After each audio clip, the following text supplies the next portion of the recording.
মনে রেখো একটা কথা, যেদিন তোমার বিবাহ হবে সেদিন থেকে তুমি তোমার মাকে আর ভালোবাসতে পারবে না।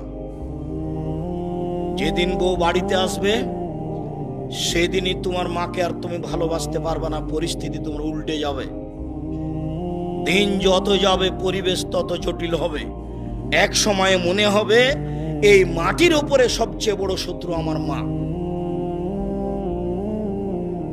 আর তোমার মা যা বলে সবই উল্টা কথা বলে, উল্টা বলে, এ কথাও ঠিক। আরে টাকা দিয়েছো তুমি ফল খেতে, টাকাটি তোমার মা তোমার বড় বোনকে দিয়ে পাঠিয়ে দিয়েছে।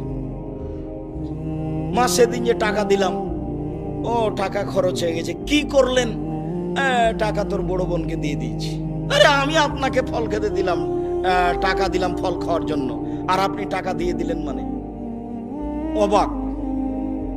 আপনার ছেলে আর আপনার বড় ভাইয়ের বড় বোনের ছেলে এক জায়গাতে খেতে বসেছে, তো আপনার মা বড় মাছের টুকরা আপনার বোনের ছেলের পাতায় তুলে দিয়েছে। এইটা আপনার বউ দেখেছে এইবার রাতে। হ্যাঁ, তোমার মা এরকম, তোমার মা তোমার বোনের ছেলেকে ভালোবাসে।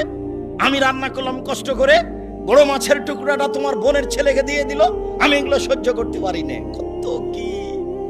আপনি সন্ধ্যায় এসে দেখছেন আপনার মা বিছানে পেশাব করেছে, উঠতে পারে না, বিছান গন্ধ করছে। আপনি বলছেন, হ্যাঁ তুমি আমার মায়ের বিছানা পরিষ্কার করনি, আমার মায়ের চাদরটা ধুয়ে দাওনি।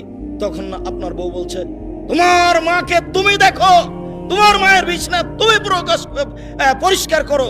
ওই ঘরে ঢুকলে তোমার মা আমাকে অকথ্য ভাষায় গালি দেয়, আমি তোমার মাকে দেখবো মানে? আপনার মা অকথ্য ভাষায় গালি দেয়, এ কথাও ঠিক। নেন, এবার কি করবেন?